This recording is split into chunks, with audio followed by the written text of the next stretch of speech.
The moment it arrives, there's something different about this 1958 Chevrolet Apache. After all, they didn't have this kind of metallic blue in '58.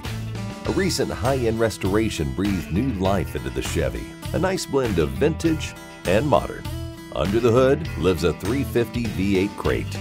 Inside, the dash and door panels are painted a tasteful two-tone. Modern AC keeps this Rambler cool. Competing with the paint are restored classic pieces, such as the mirror-like bumpers and intricate grille. Add in the 3-speed automatic transmission, modern performance tires, and this makes for a nice all-around cruiser.